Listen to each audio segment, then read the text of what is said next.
n'apparaîtrait pas sur l'enregistrement. Voilà, ceci étant dit, eh bien, nous avons le grand plaisir d'accueillir Laurent Depont. Alors, pour ceux qui ne te connaissent pas, Laurent, tu es conseiller en stratégie RH, conférencier et formateur. Tu as exercé une large palette de responsabilités en entreprise, dans la stratégie, dans la qualité, dans les relations clients, dans la communication, avant de devenir directeur adjoint diversité et inclusion du groupe Orange. Tu as été l'un des premiers en France à t'emparer des sujets de diversité et d'égalité professionnelle sous un angle stratégique et non plus un angle compassionnel ou d'image. Tu as également de nombreux engagements extra-professionnels. Tu as été cofondateur de plusieurs think tanks comme l'Association française des managers de la diversité ou le Laboratoire de l'égalité. Tu es président du comité diversité du MEDEF et membre du Conseil supérieur de l'égalité. Donc voilà, nombreuses activités. Aujourd'hui, tu es dirigeant de l'Institut de neurocognitivisme, institut qui s'appuie sur les découvertes des neurosciences et des sciences cognitives pour mieux comprendre les questions de diversité et agir plus efficacement pour mieux être, mieux vivre et mieux travailler. Et enfin, un point important aussi, tu vas publier juste après l'été ton premier ouvrage, Intelligence relationnelle et inclusion, un peu de neurosciences pour développer la diversité en entreprise. Et juste histoire de faire un petit clin d'œil plus personnel, à titre personnel, tu es également passionné de biodiversité avec, je crois, tout plein de tortues dans ton jardin chez toi. Donc, voilà. Donc, ravi de t'accueillir, Laurent. On a vu dans le chat que voilà, les participants à cette conférence viennent d'un petit peu partout dans le monde entier. Donc, qui dit un petit peu partout dans le monde, France et étranger. Donc, personne, a priori, tourné vers l'international, tourné vers l'interculturel. Mais Laurent, dis-nous, est-ce que c'est aussi simple que ça? Et je pense qu'on va en apprendre beaucoup avec toi ce soir. Merci beaucoup, Karine, pour cette invitation et cette introduction. Alors, effectivement, je suis passionné de diversité, de biodiversité, et l'interculturel, en fait, c'est l'altérité, la compréhension de l'autre et la communication avec l'autre. Alors, je vais essayer de vous partager quelques découvertes que j'ai pu faire, parce que comme tu l'as rappelé, et tu me l'as rappelé aussi en même temps, Karine, j'ai un long parcours en entreprise, mais mes cheveux blancs en sont la preuve. Et j'ai découvert plein de choses en me formant à l'approche neurocognitive et comportementale à l'Institut de neurocognitivisme. J'ai découvert plein de choses, plein de grilles de décryptage des fonctionnements humains qui m'ont permis de comprendre que nous, les humains, nous n'étions pas si simples que ça, nous étions buggés, nous étions pleins de défauts, et que surtout nous avions un défaut essentiel, c'est que nous n'étions pas fabriqués, nous n'étions pas programmés pour accepter naturellement l'altérité, la diversité, l'interculturalité. Et qu'il fallait pour cela déverrouiller notre cerveau. Alors c'est un peu le titre polémique que j'ai voulu poser ce soir pour cet échange. Et surtout, n'hésitez pas à poser des questions dans le chat. Parce que là, quand je pose ce titre, je suis en train de partir d'un principe qui est que l'interculturalité, c'est quelque chose de bien. Alors, évidemment, comme le rappelait Karine, vous êtes tous des gens interculturels. Là. Vous naviguez dans Madrid Accueil et je ne sais quelles autres villes. Vous êtes à fond dans l'interculturel, dans la compréhension des différentes cultures. Mais là, nous sommes toutes et tous en train de partir de l'idée que c'est quelque chose de bien et ce n'est pas forcément ce que pense l'ensemble du monde. Dans le monde, il y a plein de cultures qui sont très fermées et qui pensent que l'autre est un problème, l'autre est un danger. Et on va voir d'où ça vient. Et ça vient de très, très loin, vous allez le découvrir avec moi. Mais je voulais déjà faire ce petit point préalable qui est notre présupposé à nous. Alors moi, j'ai beaucoup baigné dans l'interculturel en entreprise, notamment chez Orange, où j'étais en charge de tous les sujets de diversité et d'inclusion au niveau mondial. Et ça m'a obligé, par de multiples expériences, à réfléchir à ce que j'allais dire, à la façon dont j'allais communiquer, à essayer de ne pas heurter l'autre dans sa culture en utilisant des supports de communication qui auraient été inadaptés à certaines populations, parce que nous, les Français, nous partons du principe que tout le monde fonctionne comme nous, comprend les choses de la même façon que nous, utilise les mêmes mots que nous, et ce n'est pas complètement vrai, ce n'est pas complètement naturel. Même quand on communique vis-à-vis de l'Afrique, par exemple, eh bien, si j'utilise mes concepts franco-franchouillards, eh bien, ça ne va pas passer. et je ne pourrais pas parler de tout en Afrique de la même façon. Par exemple, je me souviens d'un grand moment de solitude où j'étais au Sénégal donc, pour parler d'égalité femmes-hommes. Et j'ai commencé à parler de l'idée qu'il était important qu'il y ait un équilibre dans la répartition des rôles entre les femmes et les hommes à la maison pour s'occuper des enfants, éduquer les enfants. Et j'ai été arrêté tout de suite. On m'a dit non, non, ici, on ne parlera jamais de ça. Tu arrêtes tout de suite avec ce sujet. Un homme ne peut pas faire ça. Ça n'est pas possible, sinon ça n'est plus un homme. Je dis OK, oui, bien sûr. Effectivement, je vais essayer de reformuler les choses autrement. Et puis j'ai eu un grand moment de solitude aussi que je vous partage quand j'étais en Jordanie, où j'ai dit oui, alors en matière d'égalité femmes-hommes, et quelqu'un qui était dans la salle m'a dit, mais on ne peut pas parler d'égalité femmes-hommes. On dit que les hommes doivent bien traiter les femmes, mais si tu parles d'égalité femmes-hommes, ça va déclencher la révolution dans les équipes. Vous voyez que des choses qui sont pour nous viscérales, instinctives, évidentes, ne sont pas évidentes pour d'autres. Et c'est tout l'objet de notre échange de ce soir. Alors, ça, c'était mon passé opérationnel. Mais aujourd'hui, mon présent à l'Institut de neurocognitivisme, c'est quoi? Eh bien, c'est comme le disait Karine, qui connaît bien la maison, partager les découvertes en neurosciences, sciences cognitives, dans tout un tas de disciplines qui ont été compilées par un groupe de chercheurs mené par Jacques Fradin, qui est notre père fondateur à l'Institut de neurocognitivisme et qui a eu ces fulgurances qui ont permis de concevoir une approche qui s'appelle l'approche neurocognitive et comportementale, qui est, si on le dit simplement, une grille de décryptage des comportements humains. Et tout ça, ça permet de faire quoi? Ça permet de faire de la formation pour former les gens à ce décryptage des fonctionnements humains, et puis tout un tas de conseils qu'on donne aux entreprises pour qu'elles fonctionnent mieux et que les gens travaillent mieux. Donc, si vous voulez en savoir plus, je vais arrêter là sur l'Institut. Vous pouvez venir gratuitement, bien sûr, à une séance de découverte, parce que nous sommes une association sans but lucratif, et ça permet de faire connaître ce que l'on fait, ce que l'on propose comme formation ou comme accompagnement. Alors, de quoi allons-nous parler ce soir? Si je vous donne le plan de mon intervention, eh bien déjà, je vais essayer de vous faire prendre conscience d'une chose, c'est que nous ne sommes pas paramétrés pour accepter naturellement l'interculturalité, la différence culturelle, l'altérité, appelons ça comme on veut. Eh bien, nous avons dans le cerveau des choses qui font que ce n'est pas si facile que ça. Je vous donnerai quelques éclairages sur les biais, ces biais qui sont souvent méconnus et qui expliquent les difficultés du dialogue interculturel. Parce que si on parle d'interculturalité, notre objectif, c'est d'essayer de faciliter le dialogue d'abord, pour mieux se comprendre entre cultures, mieux fonctionner, mieux travailler ensemble. Et tout ça, c'est parasité par ces trucs qu'on appelle des biais dont je vais vous parler. Et puis, pour ne pas être trop plombant avec mon discours, je vais vous donner quelques pistes pour essayer d'améliorer les choses. Alors déjà, posons le sujet et posons le cadre, faisons un diagnostic. Très souvent, je ne sais pas si ça vous est arrivé quand vous voyagez ou quand vous discutez avec des gens qui ne sont pas de la même culture que vous, vous avez des interrogations, des sortes de difficultés d'interprétation du message. Alors, ça va du fond du message et ça va de la forme. Ça va du fond parce qu'on est très souvent soumis à ce qu'on appelle un biais culturel. Un biais culturel, c'est un biais cognitif qui fait qu'on se réfère d'abord à sa propre culture et au référentiel de sa propre culture. Et ça va très loin. Par exemple, les codes chromatiques, des couleurs qui sont positives dans une culture sont négatives dans une autre. Il faut avoir en tête que, par exemple, le deuil, il n'est pas toujours en noir. Nous, on pense que le deuil, c'est noir, mais il y a des cultures où le deuil se porte en blanc. Et tout ça, ça fait que parfois, on se dit, que veut-il dire? Qu'est-ce que ça veut dire? Je ne suis pas sûr d'avoir compris et on a des interrogations. Donc, une difficulté de compréhension. Il faut avoir en tête aussi que le même message, même les mêmes mots, les mêmes choses n'ont pas nécessairement la même signification en fonction du vécu et de la culture d'un pays. Par exemple, un truc qui m'a marqué, c'est la notion de contrôle.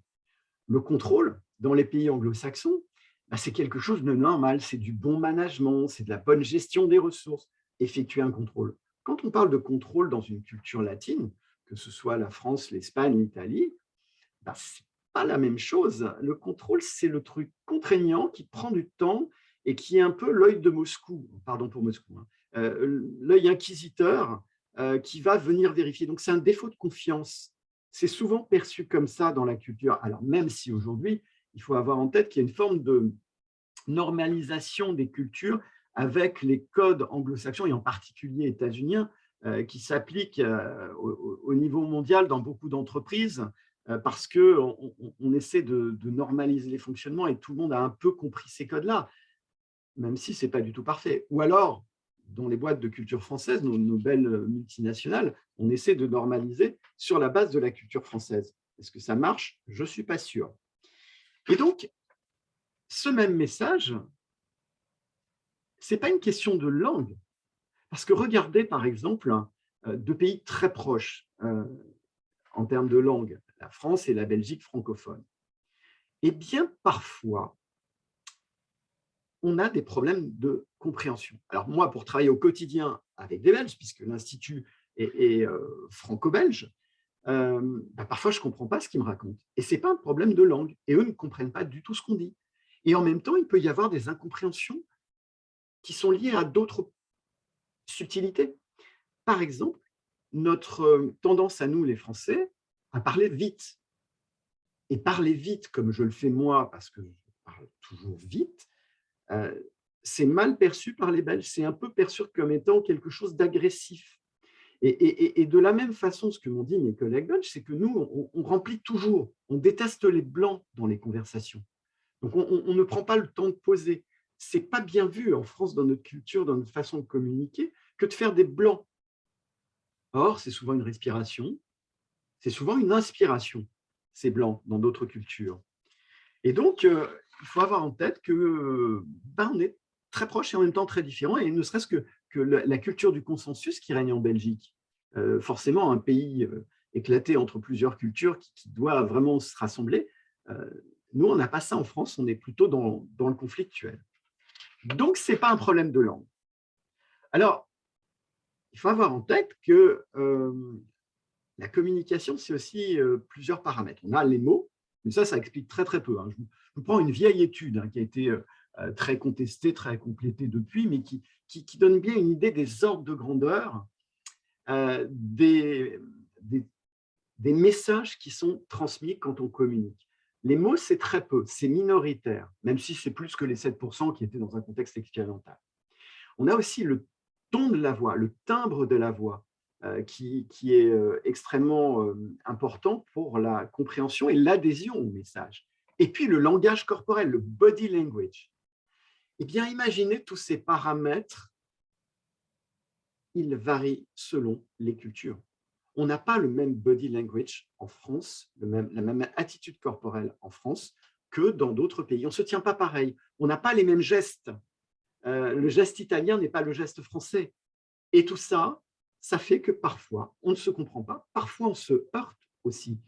Alors, il y a une chercheuse qui a beaucoup étudié l'interculturel, qui est Erin Meyer à l'INSEAD. Je pense que certains d'entre vous la connaissent. Et avec son bouquin que je vous invite à lire, The Culture Map, elle a vraiment détaillé tout ça et elle fait état de ces différences dans les codes de communication qui sont extrêmement impactants sur la qualité du message reçu, parce que le message, c'est toujours un émetteur avec ses codes, un récepteur avec des codes qui peuvent être différents.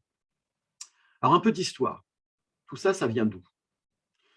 Tout ça, ça vient de la révolution néolithique, le moment où les humains se sont sédentarisés, où la sacralisation de la terre est intervenue et on a créé les cultures dans des lieux précis où des codes se sont créés, des codes qui ont été véhiculés par des lois, par des religions, par des coutumes.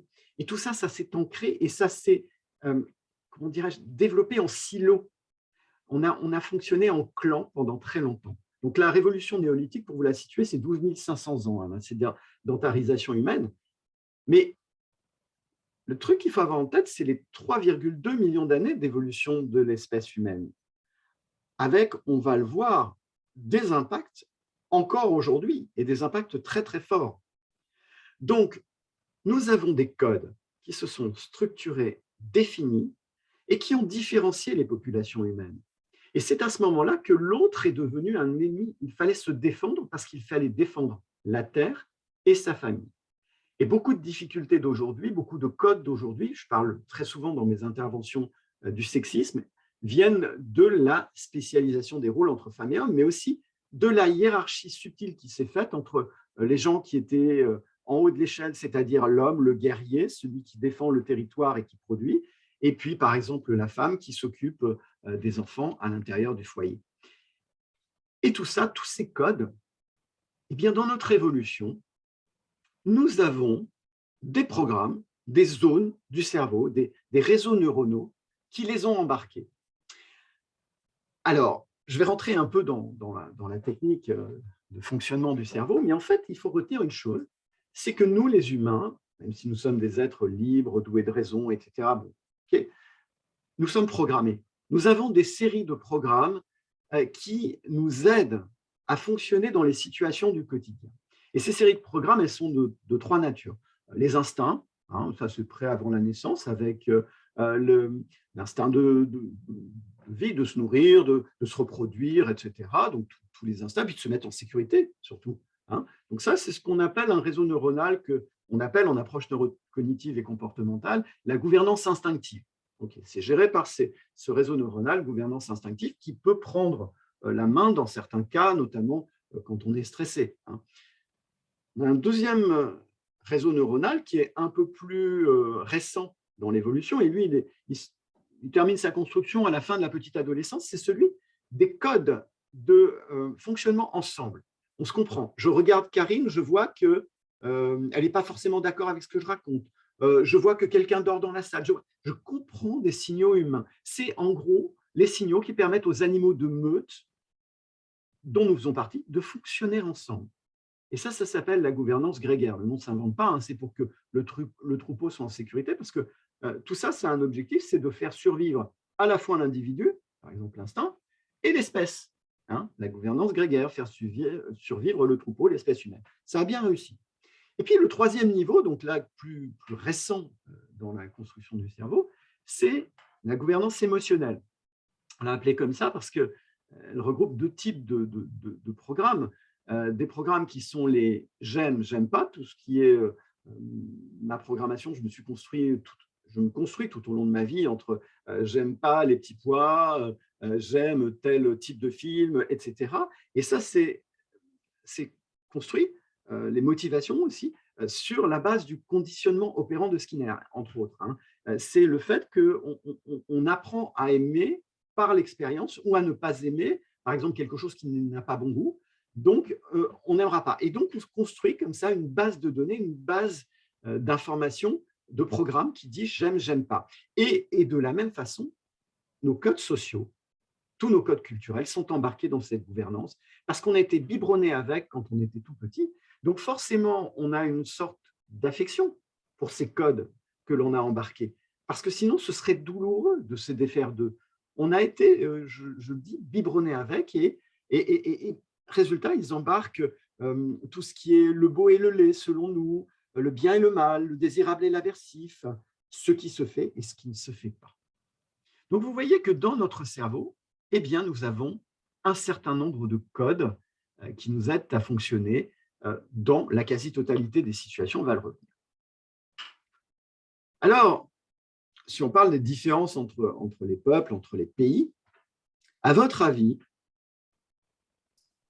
qu'est-ce qui est le plus éloigné du mode de fonctionnement d'un Français? Quelle est la nationalité, quel est le peuple qui est le plus difficile à comprendre, à décrypter pour un Français? La parole est à vous. N'hésitez pas à mettre vos réponses par écrit dans le chat et Nathalie se fera votre porte-parole. N'hésitez pas à donner votre réponse comme ça. Juste quelques secondes de réflexion, le temps que tout le monde puisse taper, enfin qu'un maximum de personnes puissent taper leur réponse. Alors, est-ce qu'on a des réponses dans le chat? Les retours actuels viennent plutôt d'Asie, en citant soit l'Asie, la Chine, le Japon. C'est pas mal, hein? Danemark. C'est bien, c'est bien. C'est bien. Alors, on va regarder. On va regarder parce que la science s'intéresse à ça, évidemment. Et donc, aujourd'hui, on analyse de façon multifactorielle les fonctionnements des peuples. Et vous voyez, alors là, je repasse à Erin Meyer et ses travaux à l'INSEAD.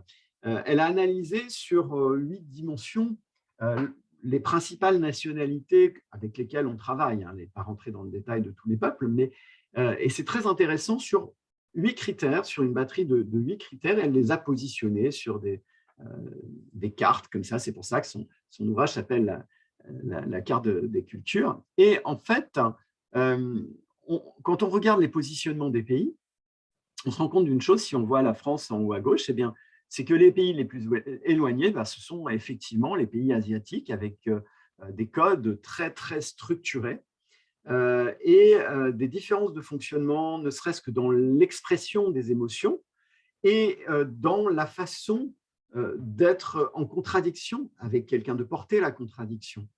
Et donc, nous, les Français, on est très expressifs émotionnellement, vous voyez quand j'interagis avec vous comme ça, et très confrontationnel. Et on est très différent, par exemple, des Allemands aussi sur cette notion de confrontation, parce que les Allemands, eux, ils font bien la distinction quand ils sont en conflit avec l'individu et l'idée. Nous, en France, on a tendance à confondre un peu les deux. Donc, c'est ce que Erin Meyer a mis en évidence. Donc, vous voyez que chaque peuple a, du fait de son histoire, de sa culture, imaginez le clan qui s'est construit avec tous ces codes, là, de ce que j'évoquais tout à l'heure avec la révolution néolithique, il a bien défini ces codes qui sont différents du clan d'à côté. Et ce qui est très intéressant, c'est aussi le concept que vous connaissez certainement du low context et du high context.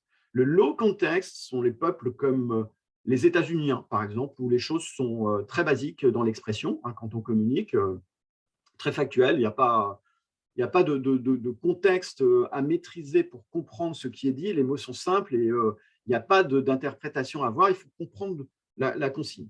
En revanche, dans les pays du high context, dont fait partie la France ou le Japon, par exemple, qui est un pays très, très high context, et c'est pour ça que je vous avais mis une image qui venait du Japon, le high context, ce sont les peuples avec une culture très construite, très homogène, avec plein de codes implicites, plein d'implicites.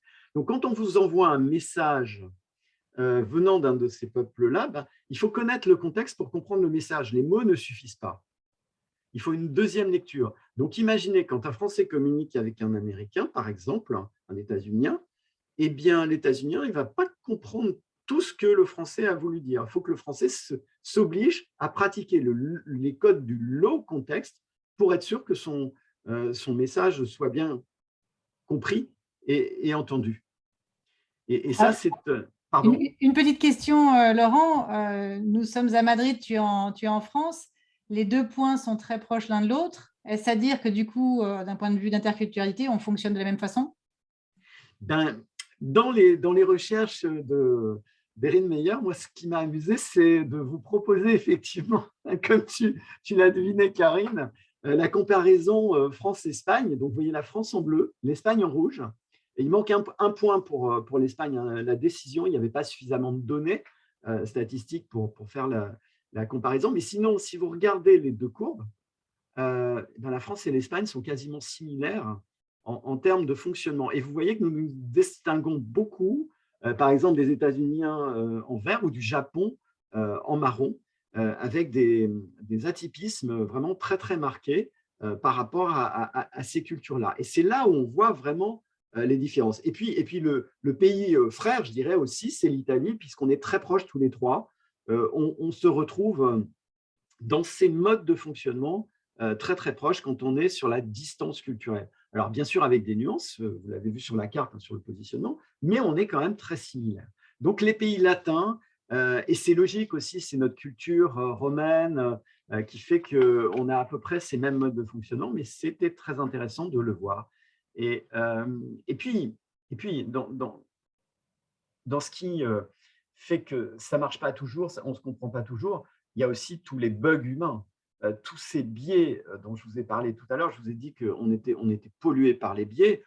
Il y a une quantité de biais d'interprétation au-delà des biais culturels qui font que deux humains ne vont pas forcément se comprendre, même s'ils sont de la même culture. Donc ça vient se surajouter par rapport au reste, je vous en ai cité quelques-uns, le biais égocentrique qui fait qu'on raisonne d'abord par rapport à soi. C'est valable quand on communique à deux humains, et alors, a fortiori, quand viennent se mettre tous ces parasites de l'interculturel qui viennent encore complexifier les ondes du message entre l'émetteur et le récepteur.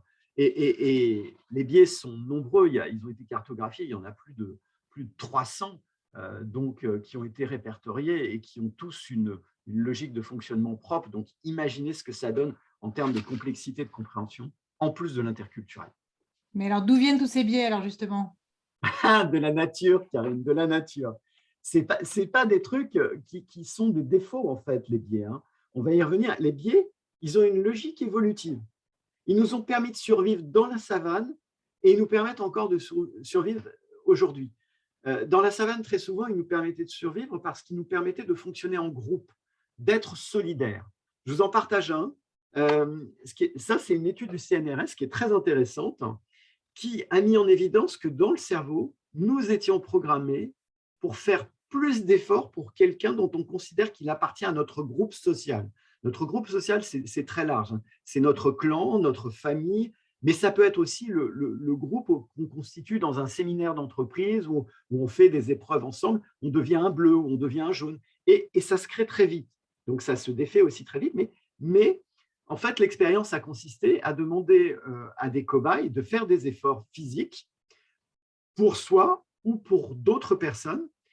Et on s'est aperçu que quand on donnait l'information que les autres pour qui on faisait des efforts et pour gagner de l'argent pour ces groupes, pour ces individus, que ces autres étaient supporters de la même équipe de foot que soi-même, eh bien, on faisait 2 fois plus d'efforts. Et on voyait les zones du cerveau qui étaient appelées et on se rendait compte que c'était les zones qui sont celles du lien entre individus. Et donc, on reconnaissait l'autre comme étant membre de son clan parce qu'il appartient à la même équipe de foot et on se décarcasse 2 fois plus. Regardez ce qu'on fait aujourd'hui, par exemple, pour les Ukrainiens. Est-ce qu'on l'a fait pour les Syriens? C'est typiquement ça. On les reconnaît comme étant européens et on va faire plus d'efforts. Et donc là, on met en évidence le fait que la préférence pour un groupe social, c'est une donnée, c'est une programmation naturelle. Mais comme je vous le disais, ça n'est pas définitif. Hein. On peut jouer dessus, mais on est programmé sur ça et ça s'appelle le biais tribal. Ça a été étudié. Le biais tribal, ça va être quelque chose qui est, moi pour avoir beaucoup travaillé sur les questions de discrimination, quand on est dans un contexte où on dit il faut être égalitaire, il faut donner les mêmes chances à tout le monde, on fait faire la même épreuve à deux candidats, il y en a un qui est de notre région, de notre école, on a un truc avec lui, alors que l'autre, bon, il a une couleur de peau différente, il n'est pas habillé comme on souhaiterait qu'il soit habillé, il n'a pas fait la bonne école, etc. Enfin, il a un truc qui nous plaît moins. Eh bien, le biais tribal, ça va nous faire l'effet petit plus. Le petit plus d'attention, le petit plus d'encouragement, le petit plus de temps accordé au candidat avec lequel on a une affinité. Et ça, c'est de l'ordre de l'invisibilité, mais ça a un énorme effet. C'est ce qu'ont montré tout un tas d'études d'Harvard sur la question, sur l'affirmative action aux États-Unis, c'est-à-dire ce qu'on appelle abusivement la discrimination positive ou l'action positive, ce qui est plus correct. Alors, dans la palanquée des biais que je vous ai évoqués, il y en a un, moi, que j'adore, c'est le biais de confirmation d'hypothèse. C'est quoi le biais de confirmation d'hypothèse? C'est la sélection qu'opère le cerveau pour ne retenir que l'information qui va dans le sens de nos convictions. Quand on lit, par exemple, un journal qui n'est pas dans notre mode de pensée, dans nos convictions politiques, eh bien, on ne va pas retenir les éléments factuellement, on va retenir que ce qui conforte notre opinion. Et c'est un biais, les chercheurs l'ont mis en évidence, qui a vocation à créer l'effet de groupe. On retient la pensée collective, on ne diverge pas, on ne s'égare pas, parce que s'égarer, c'est se mettre en danger, parce qu'on sort du clan et on met en danger la survie du clan. Et donc, c'est pour ça que nous sommes paramétrés pour vraiment rester dans cette logique. Alors, notre cerveau, juste pour le dire, vous l'avez compris, il a des objectifs, hein, mais pas d'objectivité. Ces objectifs, c'est de nous faire survivre. survivre en tant qu'individu, en tant qu'espèce, et nous faire survivre dans de bonnes conditions, dans ce qu'on appelle un état d'homéostasie, un état de calme, pas un état de déséquilibre émotionnel, parce que c'est mauvais, ne serait-ce que pour la consommation d'énergie, ou pour la survie tout simplement. Et donc, qu'est-ce qu'il fait notre cerveau? Il simplifie l'information. Il simplifie l'information en nous permettant de réagir vite. Par exemple, si on se balade dans la forêt, qu'on voit un truc qui ondule sur un chemin, paf, on a une réaction de rejet. Ça, c'est l'instinct. Donc, il nous met en sécurité. Il nous fait nous mettre en sécurité en nous faisant reculer. C'est pareil, quand on traverse sur un passage pour piétons, il va calculer la vitesse à laquelle arrive le véhicule pour savoir si on passe ou si on ne passe pas. Donc, tout ça, c'est des mécanismes instinctifs. Donc, nous faire survivre grâce à cette réaction rapide. Il optimise notre énergie parce que ça consomme 25% de l'énergie du corps. Donc, on fatigue. Donc, pour économiser l'énergie, qu'est-ce qu'il fait? Il sélectionne l'information. Il pratique ce qu'on appelle l'heuristique de disponibilité, c'est-à-dire qu'il prend l'information la plus récente, la plus disponible, et il prend, par exemple, il peut traiter que 40 informations en même temps, alors qu'avec ses capteurs sensoriels de toute nature, il en reçoit des milliers en même temps. Et donc, forcément, il y en a plein qui nous échappent. Donc, il est forcément sélectif pour économiser son énergie. Et puis, je vous disais, il essaie de nous mettre dans cet état d'homéostasie. Donc, nous mettre dans un état d'esprit où on est quelqu'un de bien, où on est bien, où tout est parfait. Alors, qu'est-ce qu'il fait pour ça? Il explique tout. Parce que quand on ne sait pas, quand on ne connaît pas les règles, on est en insécurité et donc on n'est pas en homéostasie. Notre cerveau, c'est une fabuleuse machine à raconter des histoires. Il passe son temps à nous raconter des histoires pour nous expliquer toutes les règles sous-jacentes du monde et trouver de la logique à ce fatras, à ce chaos. L'exemple type, c'est la rumeur. Notre cerveau interprète les choses qu'il ne connaît pas. Il va dire, eh bien, il y a une raison derrière, c'est telle et telle chose, et donc on va inventer la rumeur. Je vous cite un exemple pour celles et ceux qui sont restés des enfants, qui ont une âme d'enfant, ou qui ont des enfants petits. Vous savez, jouer aux petits chevaux. Vous savez que quand on approche de la cabane et qu'on doit faire un 1, comment va-t-on lancer le dé? Tout doucement. Et si on doit faire un 6 pour entrer dans la cabane, on va le lancer beaucoup plus fort. Ce n'est pas logique. Eh bien, c'est ce type de règles que nous avons en nous parce que c'est plus confortable. Autrefois, nos ancêtres dans la savane ou même dans les temps anciens, ils expliquaient tout par les divinités, c'est tel dieu qui s'est réveillé, si un volcan, c'est tel dieu qui a fait que ci ou ça. Aujourd'hui, c'est plus compliqué pour nous. Imaginez, par exemple, en entreprise, au travail, il y a un de vos collègues que vous trouvez un peu niais, qui a une super promotion. Qu'est-ce que votre cerveau va vous raconter? Je vous parlais de la rumeur tout à l'heure. Il va vous dire, il est copain avec le patron.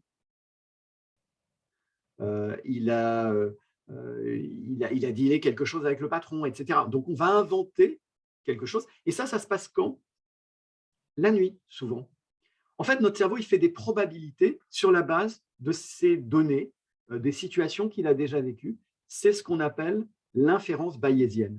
Notre cerveau, en fait, il est probabiliste. Et c'est Stanislas Dehaene, le grand neuroscientifique, qui a parlé de ce cerveau probabiliste, mais c'est exactement ça. Il probabilise toutes les hypothèses qu'il s'est racontées et en estimant que certaines sont plus crédibles que d'autres.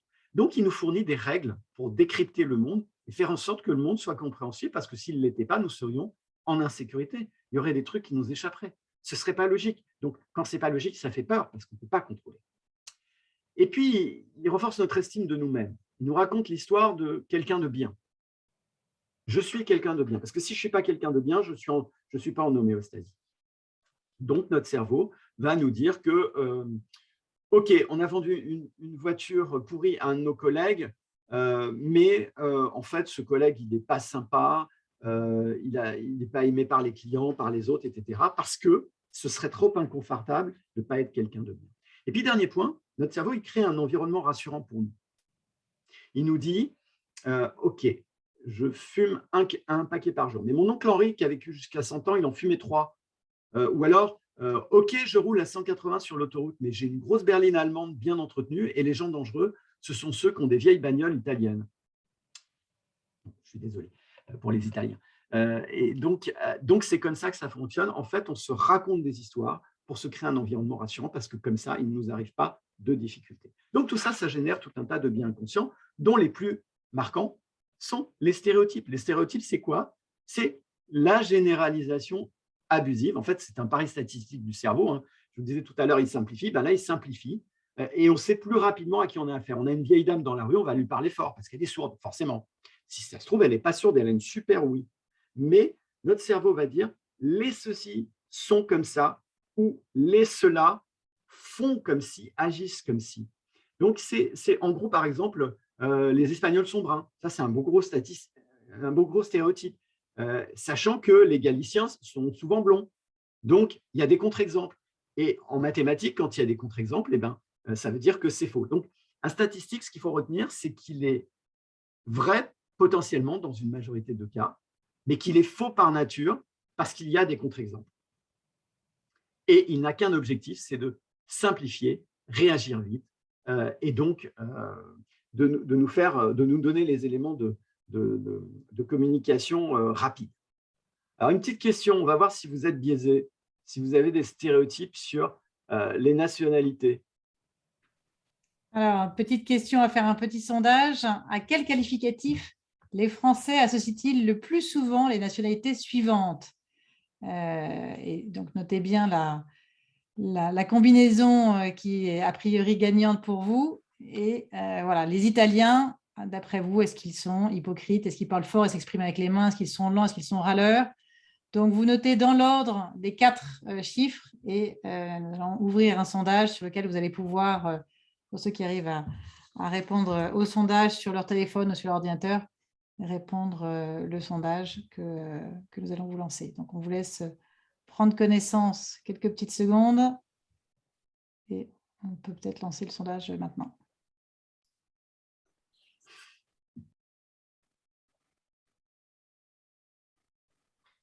Nous avons 4 réponses.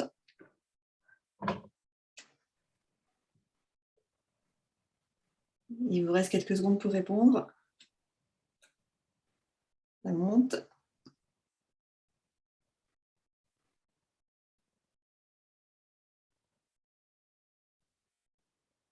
Encore 4-5 réponses et on mettra fin au sondage.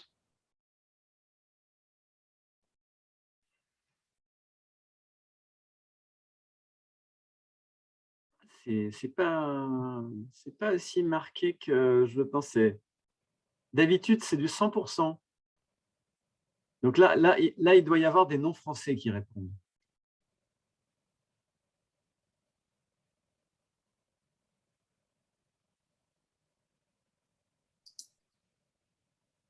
Ouais, on a quand même quasiment 70% pour 2, 3, 4, 1. Bon, on peut peut-être arrêter le sondage. Alors, 2, 3, 4, 1, ça donne quoi? Ça donne 70% pour la combinaison 2, 3, 4, 1. Et après, on a 2, 3, 4, 1, c'est 2.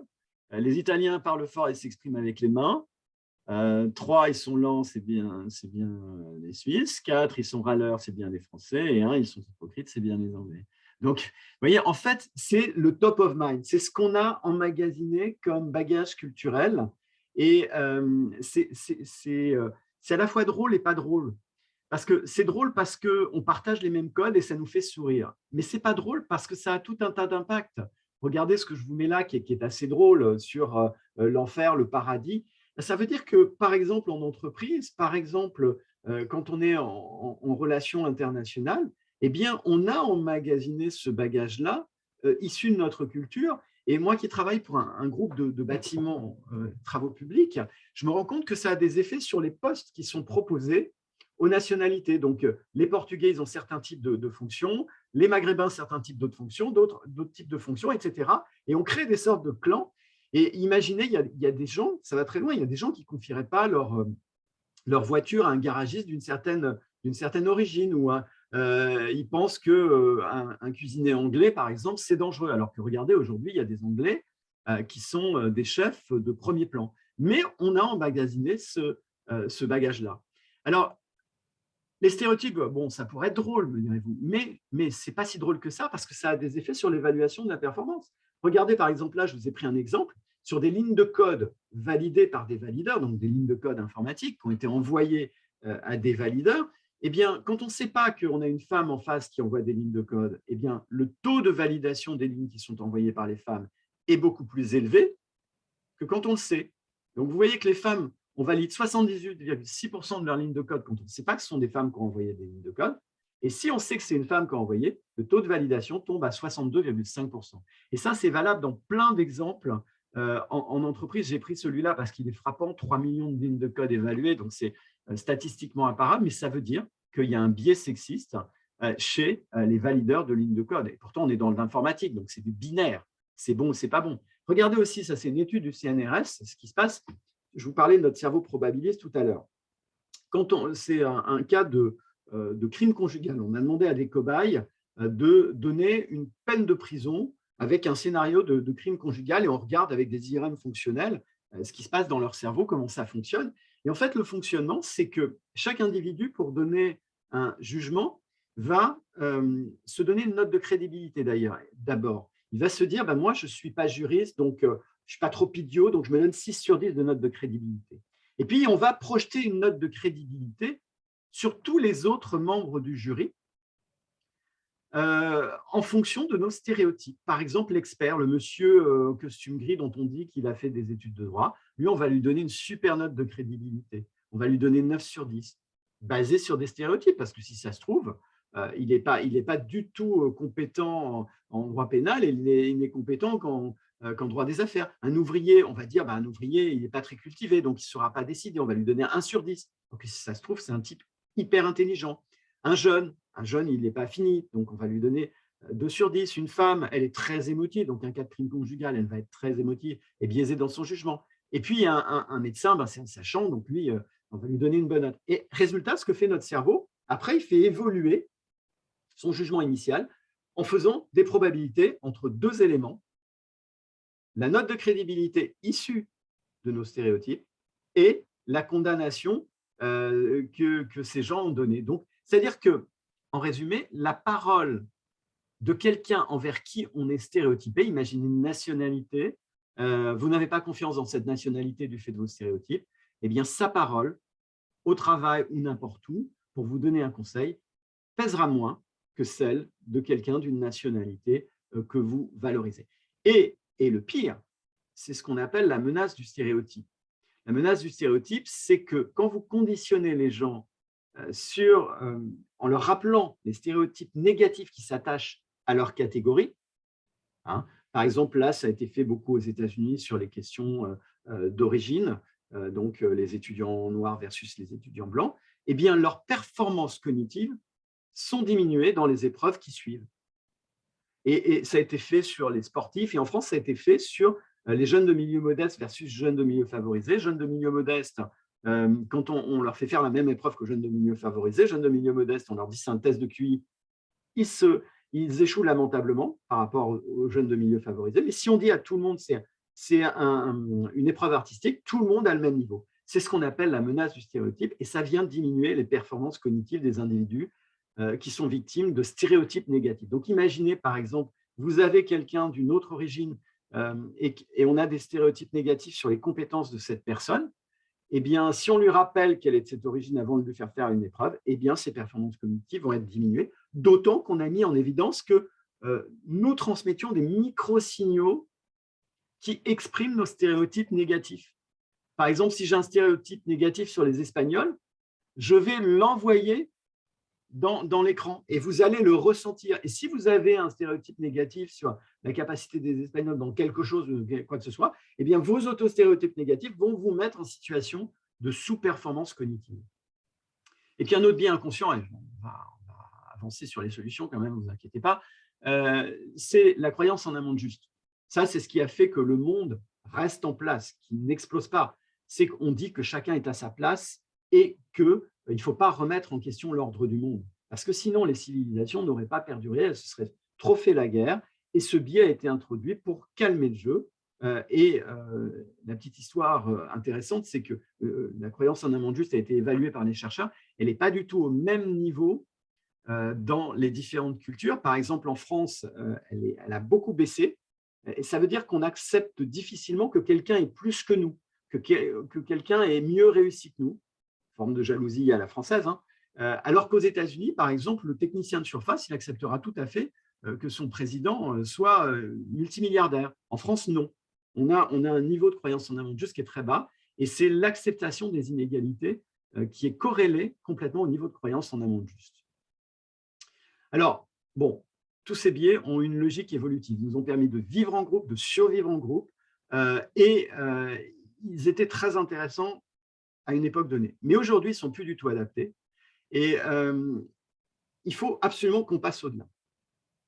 Par exemple, je vous propose là des personas. Ce sont des individus fictifs qui n'existent pas. Mais pour vous parler d'interculturel, si je vous parle de leur construction, avec embarqué dans leur gouvernance émotionnelle un certain nombre de codes de fonctionnement, s'ils n'ont pas été exposés à l'interculturalité, à l'autre, de façon positive, à des gens qui n'ont pas la même couleur de peau, pas la même langue, etc., depuis le début, eh bien, ça risque d'être difficile pour eux d'être des vrais expats qui s'intègrent, qui adorent l'interculturel. Donc ça, c'est le concept, je l'ai mis ici de façon humoristique, des somewhere, ceux qui sont ancrés dans leur terroir, et des anywhere, ceux qui sont ouverts à l'interculturel, qui voyagent, qui sont très curieux. Et donc, on oppose souvent ces deux dimensions, et puis avec aussi des gens qui sont un peu de nulle part et un peu perdus aussi parce qu'ils ont plus vraiment de culture. Et du coup, Laurent, une petite question. Est-ce que quand tu nous présentes ces trois personnes, ça veut dire que si on n'est pas né dans un environnement interculturel, c'est cuit d'avance? Voilà, ça serait intéressant d'avoir ton retour là-dessus. Et juste pour… voilà, le temps file à toute allure. C'est absolument passionnant tout ce que tu nous racontes. Il nous reste 10 petites minutes, un quart d'heure, maxi.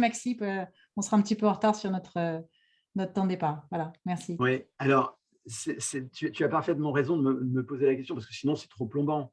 On serait le fruit de sa culture initiale d'origine. Mais non, je vous ai dit, la gouvernance émotionnelle, elle se construit sur le j'aime pas tout au long de la vie. Et on peut faire des expériences positives tout au long de la vie. On va voir qu'il y a des choses qui ont été mises en évidence. Et je vous disais tout à l'heure qu'on pouvait changer sur la préférence par rapport à son groupe social. On peut se créer un nouveau groupe social d'appartenance avec lequel on crée de l'affect, etc. Et on fait évoluer tout ça. Mais c'est vrai que la dimension origine culturelle est assez structurante. Mais en fait, on est une combinatoire de multiples influences. Si par exemple, vous êtes, je prends Kevin, hein, parce que Kevin, c'est le prénom très stigmatisé en France dans une certaine génération, hein, puisqu'on sait que c'est même corrélé au résultat au bac. Hein. Donc, Kevin, c'est quelqu'un qui vit dans sa vallée de montagne, qui n'est pas sorti, il va toujours en vacances au même endroit, etc. Et Kevin, il peut être très ouvert à l'altérité parce qu'il a eu un copain d'école qui était noir, qui venait d'un autre pays, avec qui il s'entendait super bien, avec qui il a fait des super trucs, qui lui a parlé du pays et qui l'a même emmené dans son pays pour lui faire découvrir. Et donc, Kevin, d'un seul coup, il s'est ouvert. Il a pu avoir des parents qui étaient très militants parce qu'ils étaient syndicalistes, ils se sont formés à l'universalisme, etc. Et ils l'ont embringué dans tout ça. Et lui, il peut être très ouvert tout en étant très scotché dans son terroir parce que c'est sa construction personnelle. Donc, rien n'est définitif. Toutes les combinatoires sont possibles en fait dans cette appétence, mais il faut retenir que quand même la culture d'origine est très structurante et l'exposition précoce à l'altérité est aussi très structurante. Alors, en plus, on a des mécanismes dans le cerveau, comme je vous disais tout à l'heure sur le biais tribal, qui font qu'on nous ramène à notre tribu, à notre culture, à l'adhésion aux valeurs du groupe. Et c'est l'insula, c'est une zone du cerveau qui fait ça et qui nous rend la souffrance de l'exclusion douloureuse. Par exemple, si on est discriminé, si on est le seul gamin qui n'est pas invité à l'anniversaire de la star de la classe, eh bien, ça va être hyper douloureux. C'est notre insula qui va s'activer. Et cette souffrance qu'on ressent, cette souffrance sociale, va être plus douloureuse quand on se la remémorera a posteriori qu'une souffrance physique. C'est ce qui a été mis en évidence par les travaux de recherche. Alors, on a eu tous ces biais, tout ça, ok, bon, aujourd'hui, il faut qu'on fasse autrement. Et on a une superbe capacité qui nous a été donnée aussi par l'évolution et qui est distinctive quasiment de l'espèce humaine, à part quelques primates très évolués, c'est notre capacité d'adaptation, ce qu'on appelle le mode mental adaptatif. C'est une compétence que l'on peut solliciter quand on est devant une situation nouvelle, inconnue, complexe. Alors, évidemment, on ne la sollicite pas tout le temps parce qu'elle est gourmande en énergie. Si je fais un parallèle avec la conduite, mode mental automatique, c'est-à-dire les 3 gouvernances dont je vous ai parlé, instinctive, grégaire et émotionnelle, c'est nos programmes. C'est quand on conduit sur le chemin du bureau, qu'on connaît parfaitement. On connaît parfaitement le véhicule, il n'y a aucun danger, tout va bien. Parfois, on arrive au bureau, on ne se souvient pas qu'on a roulé. Ça, c'est 95% des situations. C'est le mode mental automatique, tout va bien, c'est fluide, c'est rapide. Mais il se trouve que je dois conduire en Inde. Je conduis à gauche, un véhicule de location pourri, il y a une tempête tropicale et en plus, il y a des animaux et des enfants qui traversent sur la route. Donc là, il faut que je prenne les commandes de mon cerveau. C'est une situation dangereuse, complexe, nouvelle pour moi. Et donc, je vais être dans le mode mental adaptatif, qui est celui de l'adaptation, qui est celui des apprentissages.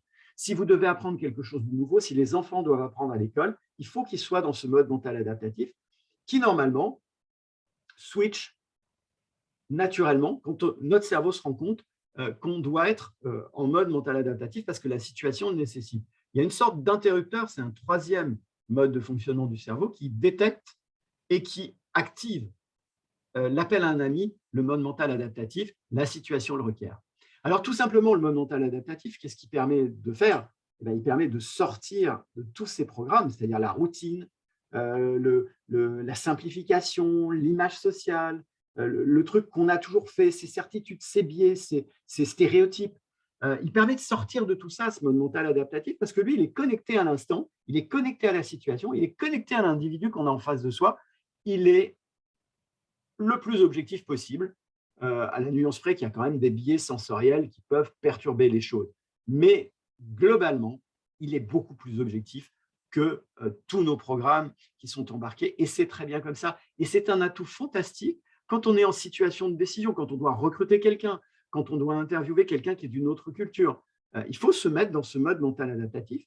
Et normalement, notre cerveau devrait pouvoir détecter qu'il y a un truc et que la situation requiert l'appel à un ami, qui est le mode mental adaptatif. Mais il ne le fait pas toujours parce qu'il ne voit pas toujours que la situation le requiert.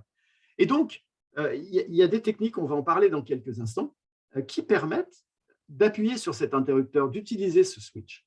Mais déjà, pour être moins biaisé en matière d'interculturel, il faut bien se connaître. Alors, on est en train aujourd'hui à l'INC de travailler sur le lien entre les profils des individus, donc leur dynamique comportementale, la façon dont ils sont construits, hein, cette combinatoire que j'évoquais tout à l'heure, et les types de biais qu'il pourra avoir, parce qu'on trouve des liens, des appairages. Mais un truc très simple pour se connaître et s'accepter, c'est tout simplement de faire des tests d'association implicite sur les stéréotypes que vous pouvez faire sur le site d'Harvard.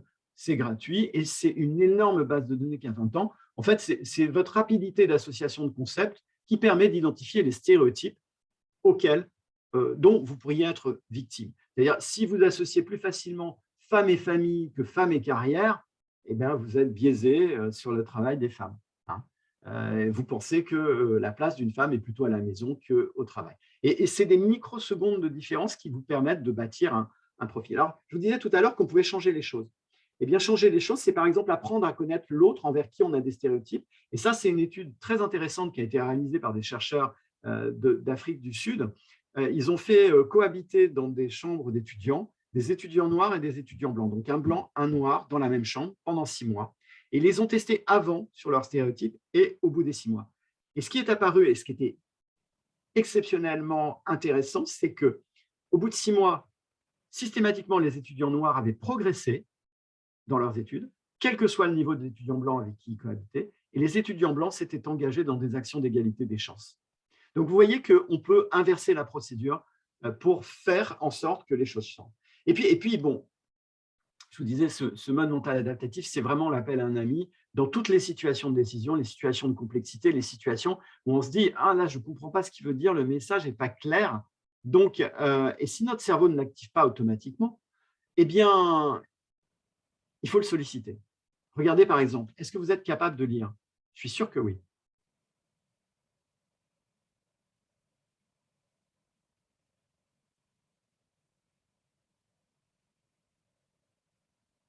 Je pense que tout le monde a décrypté le message. En fait, là, un exercice comme ça vous aide à basculer. Ça vous aide à basculer parce que ça envoie un signal à votre cerveau en disant « Ah, c'est compliqué, c'est inconnu, c'est nouveau ». Ce sont des petits exercices comme ça qu'on peut faire. Mais un exercice très important en approche neurocognitive et comportementale qui a été conçu par Jacques Fradin et ses chercheurs, c'est l'utilisation du questionnement. L'utilisation du questionnement répété pour dire au cerveau bah là, je te pose plein de questions, puis au bout d'un moment, tu ne vas plus avoir de réponse. Et quand tu n'as plus de réponse, eh ben, tu vas dire « Oh, il faut que je bascule ». Et là, il appelle le mode mental adaptatif parce qu'il n'a plus de solution, il se rend compte qu'il est dans l'inconnu. Mais sinon, il ne le sait pas. Et là, c'est ce que j'appelle l'explosion du stéréotype. C'est singulariser la personne. Singulariser la personne en la rendant unique à travers des questions, en la rendant sympathique. Et là, on ne la considère plus comme un membre de son groupe d'appartenance, mais comme un individu unique. Et l'unification de la personne est quelque chose qui permet donc de rentrer en relation et de ne plus être biaisé. Donc ça, c'est une technique que nous utilisons. Mais nous utilisons aussi une autre technique de bascule qui est très utile. Alors là, je vous parle de techniques cognitives, hein, c'est de techniques de réflexion à travers le questionnement, mais il y a aussi des techniques de multisensorialité. Je ne vous en parle pas trop parce que moi, elle ne marche pas sur moi. Et chacun peut trouver sa technique de bascule. Il y en a plein. Karine est aussi une experte. Elle pourra vous en parler ultérieurement si elle le souhaite. Moi, ça, c'est ma préférée, celle que je vous partage. C'est la multiplication des points de vue. Ça revient à se poser très, très vite des questions quand on est bloqué face à une situation, qu'on stresse devant une situation, hein, qui est un marqueur du fait qu'on n'est pas dans le bon mode mental et qu'on devrait être en mode mental adaptatif et pas être dans nos programmes parce qu'on n'a pas les solutions. Eh bien, on se pose 20 fois des questions en se disant qu'en penserait un tel, très, très vite. Et au bout d'un moment, notre cerveau, comme il a épuisé sa base de données, eh bien, il nous fait basculer. Et vous voyez, il y a des personas qui sont des gens, nos voisins, et puis d'autres qui sont très, très loin de nous, le martien ou l'homme du néolithique. Donc, c'est une suggestion. Quand vous êtes dans un contexte interculturel, que vous avez une situation qui vous embarrasse, eh bien, vous pouvez vous forcer à basculer en vous disant qu'en penserait l'homme du néolithique ou qu'en penserait mon voisin que j'aime pas. Alors, je ne sais pas, j'ai été très long, mais peut-être avons-nous encore le temps de quelques questions? On va prendre le temps de quelques questions. Alors, c'est vrai que merci d'abord beaucoup, Laurent, pour nous avoir décodé tout ce qui était les stéréotypes, les biais, puis nous avoir proposé des exercices pratiques. C'est vrai qu'on a un petit peu dépassé le temps sur lequel on s'était engagé, qui était 20h30. Donc, ce qu'on propose, c'est à ceux qui peuvent rester d'avoir un petit échange avec toi, comme on pourrait dire, au pied de l'estrade. On va tout de suite remercier ceux qui doivent nous quitter parce que le temps est écoulé pour eux. Et puis, on prend le temps de prendre 3-4 questions. Ça te convient? Génial. Donc, si vous souhaitez soit les poser dans le chat, soit prendre la parole. Donc, Isabelle. Oui, bonsoir, je suis à Berlin. En fait, ça fait 20 ans que j'habite en Allemagne, donc je pense que j'ai dû m'adapter à beaucoup de choses. Et je voulais savoir, quand on fait ce mécanisme d'adaptation, est-ce que du coup, nos biais et notre culture prennent moins d'importance et on prend l'autre culture, ou parce qu'en fait, des fois, c'est compliqué à savoir, en fait. On a l'impression qu'on devient un peu allemand, mais on reste quand même français. Et par rapport aux Français, on n'est plus complètement français non plus. Par rapport aux Allemands, on n'est pas allemand non plus. Donc, on a une situation où on est un mélange un peu des deux. Et donc, en fait, ce qui m'intéresse de savoir aussi, est-ce que si on rentre en France, est-ce que ça sera de nouveau une adaptabilité, ou est-ce qu'on garde cette double culture finalement qu'on a eue pendant presque la moitié d'une vie, en fait? C'est un bel exemple parce qu'en fait, la construction, elle se fait tout au long de la vie. Donc, ce qu'on aime, on va le garder. Ce qu'on n'aime pas, on va le garder aussi. Donc, on va être une combinatoire un peu différente. En fait, l'alchimie se modifie. Et donc, en rentrant en France, peut-être qu'il y a des choses qui vont être très simples pour vous, de retrouver les mécanismes initiaux de votre enfance.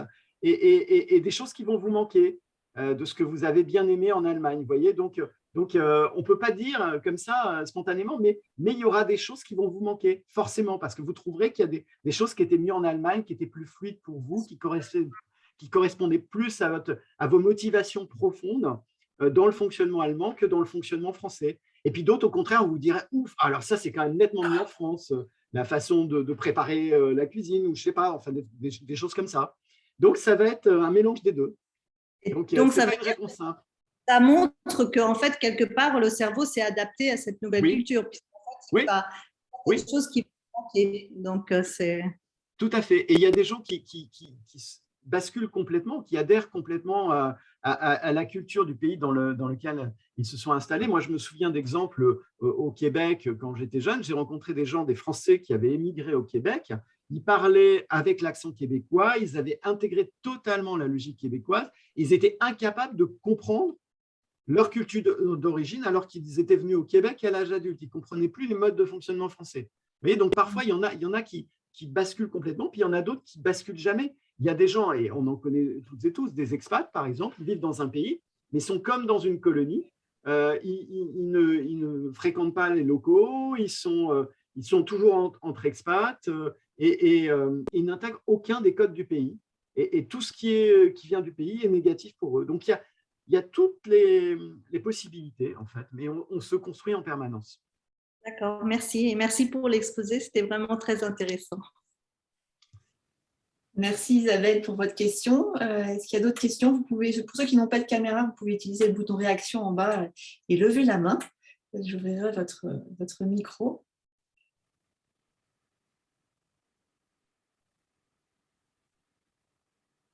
Il y avait une question qu'on se posait, Laurent, avec Karine en préparant.